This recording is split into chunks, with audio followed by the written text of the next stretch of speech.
mbokk yi asalaamaaleykum ginnaaw bañ la nuyuwaatee ba noppi xibaaru marax yi bokk na li ci gën a fës diggante waax yu Sénégal ak yu Gambie fitna ci digg ay nappkat yu Sénégal ak yu Chine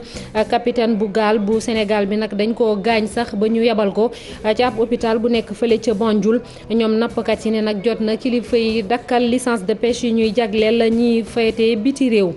fukk ak ñett ci ay sénégalais ak benn malien la waa gendarmerie teg loxo dañoo bëggoon dem fële ca Espagne jaaree ko ci gaal yi ñoom nag dañ doon xaar bés ba ñu waroon a dem ci benn kër bu ñuy tabax fële ca Tëngéej kenn ca ña leen waroon a jàllale teg nañu ko loxo. beneen ponk ci xibaar yaay njaboot boo moyul ñu génne leen seenu kër ca cité comico ba ca Wakaam mu di ab coow loo xam ne fukki at ak ñaar a ngi nii ba léegi ña moom kër yooyu leen nag dafa may gradé yu nekk ci armée ba ñoom ñoo nekk ci ginnaaw mbir moomulee fële ca Koungheul douane teg na loxo lu ëpp 2 tonnes ci sinébar mu di ab yamba bu ñu nëbboon ci benn camion bàyyeekoo fële ca Mali ñu ne nag xayma dorog boobule daanaka jéggi na téeméeri million ak juróom-ñett fukk ak ñaar loolee lépp tënk la ne suuti ñu yaatal ko.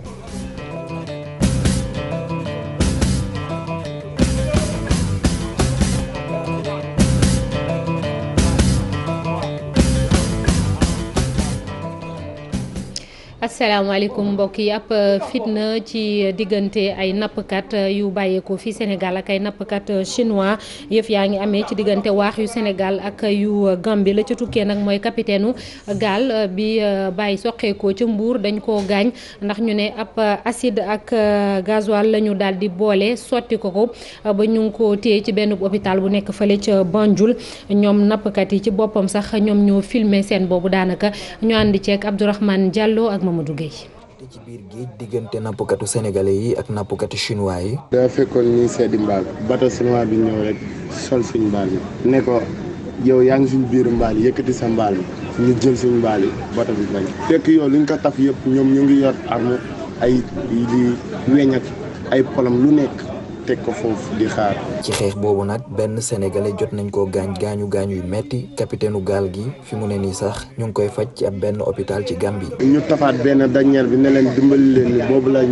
nag boobu sama capitaine mu ngi si bopp gaal gi si meeku na base ba pare moom taxaw ne dimbali leen ñu ngeen yëkkati ñu baal fu mu taxawee noonu si kaw base bi rek foofu lañ ko xëpp lii bi polu mooy peinture yu mag yooyu rek lañ def acide ak gasoil xëpp ko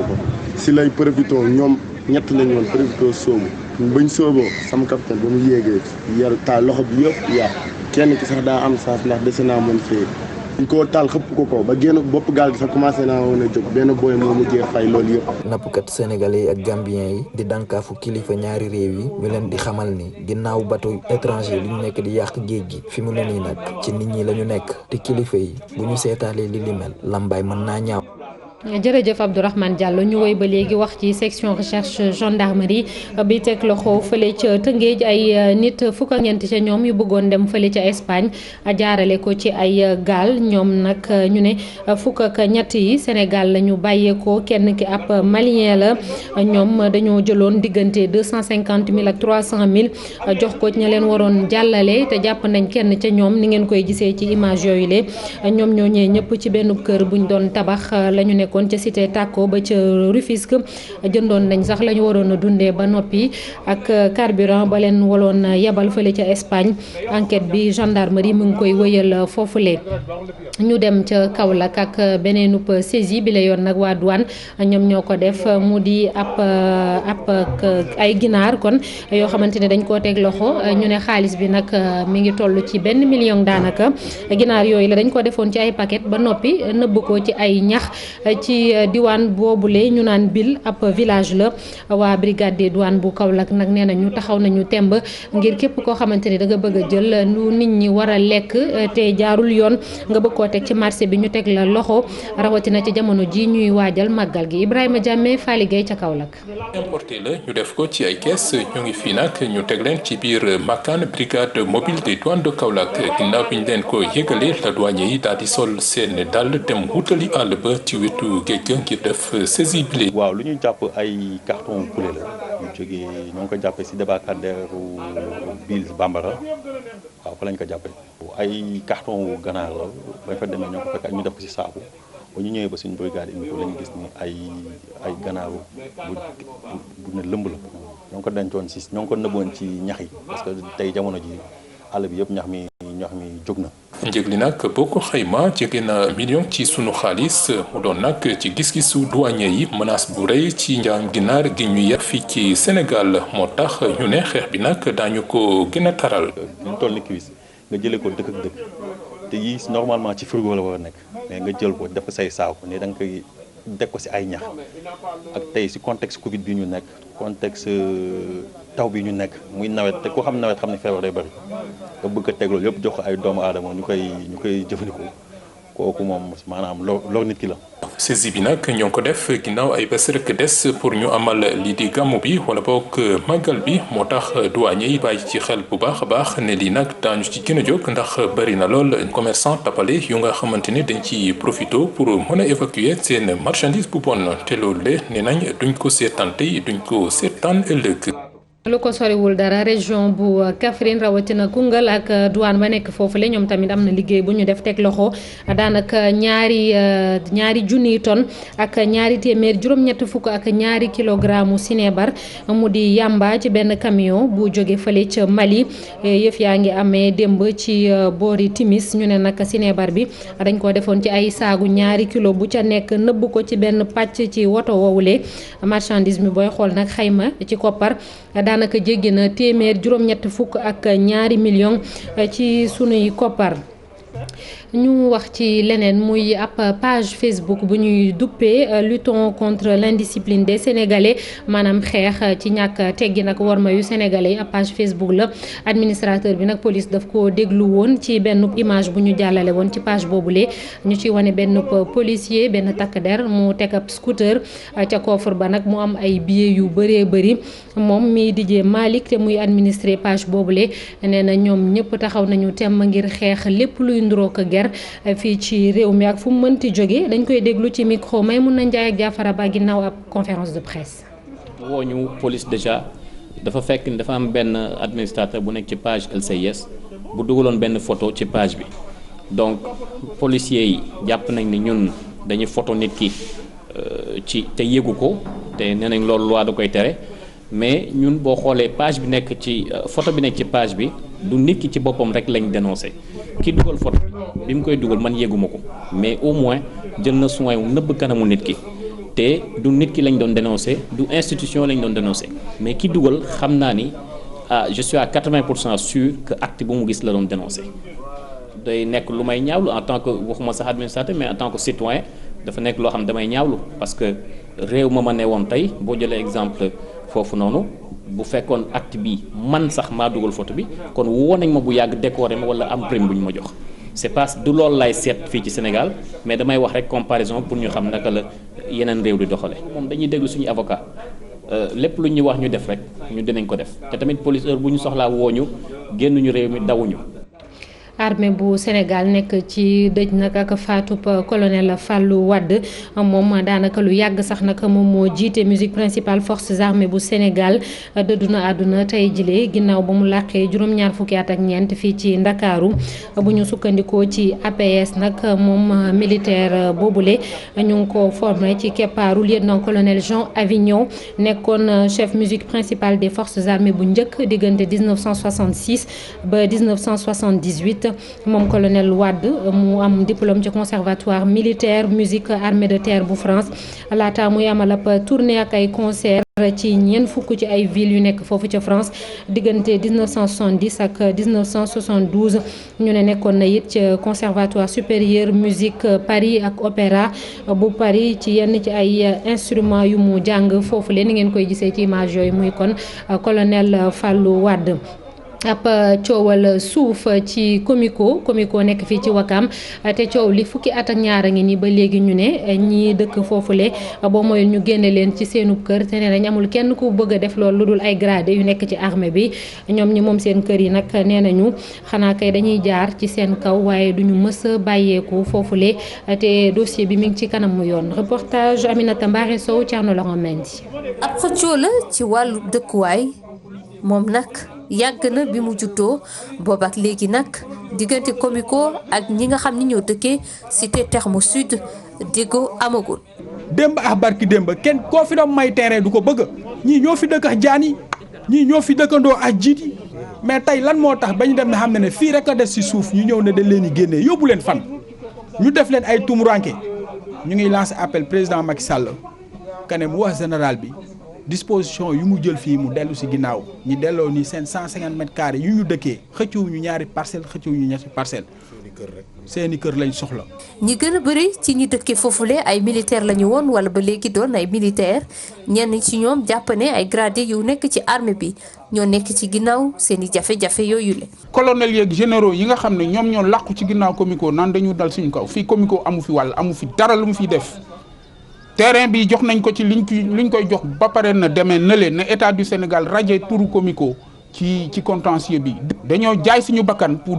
jëriñ réew mi suñu carrière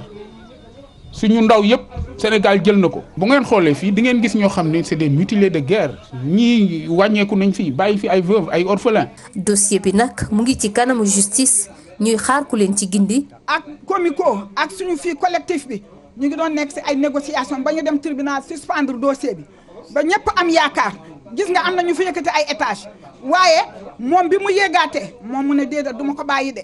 la woon laay sulliwaat parce que moom dafa dogu nee na dinañu fi génnee waaye nag bu ñu naree génne na andi ndaraan yi rek rey ñu dee. fii ak boobu ñuy ñaan jiitu réew mi daal di taxaw ci seen i jafe-jafe ndaxte ñoom nee nañu duñu jóge mukk ci seen gox gi lee nga xam ni dëkk nañ fi ay at a ngi nii daal di koy jox ñeneen ñoo xam ni ci armée bi la ñu nekk. jërëjëf Aminata Mbaare Sow mbas mi ci réew mi ak tolluwaay bi ci bésu tey bile am na lu toll ci junni ak juróom ci ay test yu ñu def fanweer ak juróom-benn yi nag ñoom ñoo am jàngoro ji di Covid 19 ñaar fukk ak juróom-benn yi ay cas communautaire lañu fukk yi di cas contact am na benn nit bu ci ñàkk bakkenam mbootaay bi ëmb tailleur yi nekk fële ca diwaanu Thiès ñoom nag nee nañu mairie ba ak conseil départemental ba daf leen a yoreel koppar gu takku téeméeri million daanaka ndax dañ leen a laajoon ñu defar ay masque jamono ji mbas mi gënoon a tàng ci réew mi te boobu ba léegi fayuñu leen amal nañu ab jàkkaarloog taskatu xabaar yi wax la leen naqari Abdoulaye Sow moom moo jiite regroupement tailleur ya ca Thiès ci micro Cheikh Anta Diop ak Sey Latir. benn liggéey ak monsieur le maire de la ville Talla Sylla muy ay masques yoo xam dañu ko doon ñawloo donc defe naa tailleur Thiès yëpp bénéficié wu nañ ci mu waxoon ni dafay ñawloo regroupement tailleur Thiès ñawloo entreprise yi fi nekk ñawloo nañu ko. kenn joxuñu avance ñoo préfinancé lépp livré ko ci temps bi mu ñu joxoon bi ñu ko livré aussi ñu jox ñu une délai mooy 90 jours bi ñu ne 90 jours la def nañu li ñu war toog nañu xaar ba 90 jours yi mat na depuis barki démb lan moo des mooy paiement léegi dem nañ fa ñuy wax ay làkk yoo xam ne mënuñu ko dégg te lii ñu defal ko du suñu xaalis bopp dañ ko leb ñuy jaay ay terrain wu jàmbur pour def seen préfinancement yaakaaroon ni monsieur le maire day fay amel na regroupement de la télévision 28 millions amel Cheikh Sey 20 millions amel Bafou 20 millions les individus moom li ñuy amel kenn xamul nu mu toll donc li ñu bëgg nag mooy monsieur le maire na fay tailleur yi tailleur amul sësul fenn amul retraite amul pension amul dara tey ku ne xam na ni ñun li ñu dund dafa metti mënuñu nag wëlbatiku nag yore ay apprenti yoo xam ne ñoo leen yar leen jàngal métier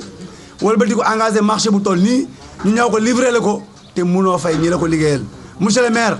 dañu bëgg nga def réaction 3 jours lañ ko may bu deful benn réaction incha allah dañ def beneen jéego bu dul bii. ñi yëngatu ci wàllum tourisme ñoom tamit mbas mi laal na leen bu baax a baax dégg ngeen démb mbootaay bi ëmb njaatige yi di yëglu ak ñu ne ñetti téeméer ak juróom fukk ci ay milliards yi ñu ñàkk ci weer yi la weesu ca Ndar nag dem nañu daje ak ñenn ña cay liggéey ñu jàpp ni bëri na ay hôtel yu tëj foofule ak ci Langue de Barbarie reportage Ousseynou Diop Habib Seck. ci ndaje bi ñu doon amal ñoom ñi nga xamante ni ñu bokk ci fédération des organisations patronales de l'industrie touristique du Sénégal xam na ni Sénégal lu jëm ci wàllu tourisme bi ñàkk nañ ci lu toll ci ñetti téeméer ak juróom fukk ci ay milliards ñoom nag kàddu yi nga xamante ni wax nañ ko fii ci diwaanu Ndar Géej ñi liggéey jëm ci wàllu secteur bu ni mel daal nañ koy dëggal jàppal sax ni mbir mi gën na metti loolu. jafe-jafe dañu wax deewagul ndax noo ngi nooy mais passé nañ jafe-jafe passé nañ ko parce que hôtel mooy gan yi. jaay néeg yi jaay restaurant bar yi tey dëkk bu mel na Ndar boo gënee 22h da ngay foog ne yaa ngi ci biir cimetière. secteur tourisme dafa yaatu dafa bari ay secteurs yu nga xam ne dañu lié wu ci secteur tourisme surtout quand on prend le cas de Saint-Louis Saint-Louis moom boo jëlee Saint-Louis rek secteur tourisme dafa laal napp bi dafa laal artisanat bi dafa laal commerce bi lépp la laal. Ndar géej bokk na ci dëkk yi nga xamante ni touristes yi dañ fi ñëw at bu ne mbas mi nag ba mu tàmbaleeg léegi ñu gis ne loolee lépp dafa dakk ñoom ñi nga xamante ni ñu yëngu ci secteur bu ni mel la ñu xamle mooy hôtel yu bare sax nekk ci île bi ak ci Langue de Barbarie far nañu tëj. effectivement parce que am na ñu nga xam ne dañu ubbi woon pour essayer pour mën a xool ba xam ni ñuy demee mais doo gis dara. mais bu dul woon loolu man wóor na ma tëj naa bu yàgg parce que ñeneen ñi tëj noo ma gënoon bien géographiquement ils sont sur l'île tey hôtel yi nekk ci île bi am na ñoo xam ne ubbeegunu hydrobase waxi noonu donc loolu métti na lool. ci seen i xaat nguur gi dafa war a gën a jàppale secteur bi ndaxte jamono ji li mbas mi na mu leen songee jafe-jafe la leen indil tax nag ñu yëkkati kàddu ngir ñu mën leen a dooleel. donc crédit wu 15 milliards bi état bi joxe nanu seet nu koy négocier état bi joxe crédit 100 milliards ba pare def condition d'éligibilité yu normal. mbas mi nag laal bu baax a baax li nga xamante ni mooy tourisme bi ci Sénégal Ndar géej nag jafe-jafe bu ni mel gën na ca loru ndaxte moom la mu doon yaakaar ci lu bare ci tourisme bi la ko daan génnee. ñeneen ñu nekk ci ay jafe-jafe muy sàmm gi ñoom nag bokk na ci ay suuf yu ñuy bëgg a jot yenn saay mu nekk lu jafe-jafe li jur gi di dundee ak ndawal gi wala meew gi sax yenn saay it ay jafe-jafe la leen di jural ngir fexe ba lijjanti loolee lépp ki jiite maison des éleveurs du Sénégal di Ismaïla Sow taxawal benn coopérative démb la woon fële ca Diamaguène ci banlieue bu Ndakaaru ci teewaayu Salif Sow ak Asmalik Diop. éleveurs yu Sénégal yi la nee ñu li leen tax a jóg mooy fexe ba wàllum sàmm gi mu mën a mucc ayib ci réew mi la. aussi ñu bokk gis-gis ñu xalaatandoo aussi tey naka la ñuy def pour que ñu mën a développer secteur de l'élevage loolu moo tax tey jii ñu créer li ñu tuddee société coopérative des éleveurs du Sénégal ci tinkama tudd SOCES boobu bu ñu koy def. dañu ko créer def ko ci biir conseil national de la maison des éleveurs. conseil national de la maison des éleveurs di kuréel gi nga xamante ni moo leen njabootee ñoom ñooy ñëpp nee ñu leneen li ko tax a jóg bokk na ci wàllum suuf si fexe ba ñoom ñu mën a am fu ñuy sàmmee wàllum tamit alimentation de bétail li jur gi di dundee ak it fexe ba réew mi képp koo xamante ni soxna nga meew ak it ndawal jamonoy tabaski wala sax màggal doo ko jéggaani. bu ñu ko appliqué te état yi jàppale ñu. bailleurs de fonds yi jàppale ñu bu soobee yàlla la nga xam ne tey ñu ngi koy jooy ci wàllu meew ci wàllu yàpp ci wàllu leneen ak jënd ak jaay jur gi loolu danañu ko mën a rek parce que it mënuñu toog benn place te duñu def dara. waaye jamono ji ñuy dund jamonoy coronavirus la wàllum càmm gi tamit kenn demut mu des doomu jàngoro ji sonal na ko bu baax a baax. mun nañu wax ne jafe-jafe càmm gi tey mooy jafe-jafe bi nekk ci àddina bi. ndax gis nga tey coronavirus bi nga xam ne dafa bett ñëpp gis nga tey ni mu yàqee koom-koomu àddina bi gis nga tey empêchement bi mu ñu indil loolu bokk na ci ñaareel bi aussi mooy problème foncier ak aussi problème lekk jur parce que boo waxee problème suuf rek wax nga problème lekk jur. defaraat wàllum sàmm gi ci réew mi farata la ci gis-gisu ñi nga xamante ni ñoom ñooy sàmmkat yi ak julo yi ndaxte nee ñu meew bu doy ak ndawal lu doy daa jot mu am ci réew mi tey. Ngaye Mékhé ku ko waxum artisanat ñëpp ñi ci yëngatu nag ci Sénégal daje nañu foofule ngir waxtaan ci seen i jafe-jafe weccoonte ay xalaatut ci ay saafara secteur bi li mu gën a tumuranke mooy dafa tasaaroo artisan yi ñoom it bokk na ci li ñuy naqarlu ñu ne bés bi ñu jagleel artisanat 2014 ba léegi kenn màggalu ko fii ci Sénégal Cheikh Anta Diop ak Seyla Tir ñoo ñu teewal ci région bu Thiès. dikkoon fii ci diwaanu Ngaye doon waxtaan seen biir nee nañ de dañoo bëgg suqaliwaat artisanat ndaxte lañ leen a fàtte. ndax ñun bu ñu dara du dox ndax ku sol yére ñoo ko ñëw ku sa bopp baax ñoo ko defar ku sol dàll ñun la ku dëkk ci bâtiment ñun la ku tëdd ci lal ñun la lépp artisan koy defar. lii dañ ko yàkkamti woon ndax dafa meloon ni dañ ñu fàtte ci loolu lu ñu bëgg mu deñ. ñoom seen jëmmi bopp daanaka jafe-jafe yi nga xamante ne artisanat am na ko yuppi nañu ko fii ci Ngaye Mékhé. beneen jógalin c'est artisanat sénégalais ndax il y a des problèmes moo waral taw ñu daje mooy les chambres de métier et ak OPA yi pour ñu xalaat pour développer ce secteur qui est essentiel. artisans yi nag nee nañ li leen gën a metti journée de l'artisanat bi nga xamante ne njiitu réew mi dooroon na ko dañ koo tegaat ci suuf. 22 décembre 2014 ñëw na fii si Ngaye organisé fii pour la première fois la journée de l'artisanat bi nga xam ne 93 la ko Abdou Diouf créé woon di ko respecté jusqu'en 2000 Ablaye Wade benn yoon la ko def en 2001 Macky Sall def ko le 22 décembre 2014 fii daan ni ñaari at yu nekk su soobee yàlla daal ko defal fii booba la gëj. fii ci Ngaye Mékhé daanaka lépp loo xamante ne dina jëme secteur artisan kanam ñoom ñii de waxtaane nañ ko te nag ñi ngi sàkku nag ci nguur gi mu amal ay assises yoo xamante ne artisan yi nekk ci réewum Sénégal gi yëpp daañu teew ngir gën a génn jafe-jafe yi. CORED di mbootaay bi ñu fiy tekk ngir muy caytu liggéeyu taskatu xabaar yi te ñoom ci boppam sax ñu seq ko am na ab bureau bu bees teg nañ leen ci seen toogu tey jile fukk ak ñaar lañu fas yéene xool ñii di taskatu xabaar yi li ñuy liggéey ngir bañ yenn saa yi ñuy wàcc yoon Mamadou Fall Mohamed Dieng. ñu renforcer ko ngir mu mën a jël li nga xam te ni moo di liggéey journaliste yi dooree woon ci fukk tey jii jàll na ci fukk ak ñaari membre code de la presse bi nga xam ne moom la ñu wote ci atum 2017 léegi may nañu sañ-sañ bu rëy tey def ñu dooleel ba bépp dogal boo xam ne jël nañ ko ci suñ tribunal des pairs mu neex nakari day daanu ci kaw ki nga xam ne ci moom lañ ko teg. lépp ñaar fukk plainte ñu déposé ko fa fukk ak juróomi ñoo tijjee ko ancien bureau bee def li ni mel. tribunal bi wees bi nga xam ne moom moo jeexal liggéeyam jot na daanaka ñaar fukki plainte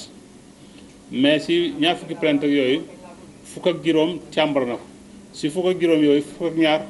la génnee abi parce que moom kuréel gi lu mat a encouragé la ndaxte rek dana raxas li nga xam te ni moo di secteur de la presse. L'objectif étant d'assainir les professions de journalistes et techniciens des médias et mettre en avant la formation, de renforcer les entreprises de presse avec la mise en place d'un fonds et d'améliorer les conditions de vie et de travail des journalistes. tribunal des pairs boobee dana yombal sax liggéey bi li nga xam te ni moo di CNRA di gis-gisu président Babacar Diagne. li nga gisee nii ci suñuy production audiovisuelle maanaam li ñuy wax ci série yeeg ci yenn émissions yi dafa am aussi ci biir information yi ñuy joxe yeneen jëy yoo xam ne aussi ñoom ñoo ko mën a seet comme ça ñun bu ñu joxante loxo ak ñoom di tax liggéey bi gën a baax. espace audiovisuel bi la presse aussi gën a am taxawaay boobu. tey jii nag lépp luy jumtukaay ci wàllu presse daañu ko xool saytu ko ngir rek mën a moytu yenn ci dérapage yi nga xam te ne nemmeeku nañ ko CORED nag dana ànd ak njàppalinu yenn ci organisme yi nga xam te ne ñoo bokk ci presse bi ngir mu mën a def liggéeyam ci lu baax a baax. jërëjëf Mamadou Fall fi la ñuy yem ci xibaaru marax yi beneen pàcc Soir d'info dafay wéy ak Pape Djibril Fall. jërëjëf soxna Naata ñuy wéy waxtaan bi nga xamante ni tàmbali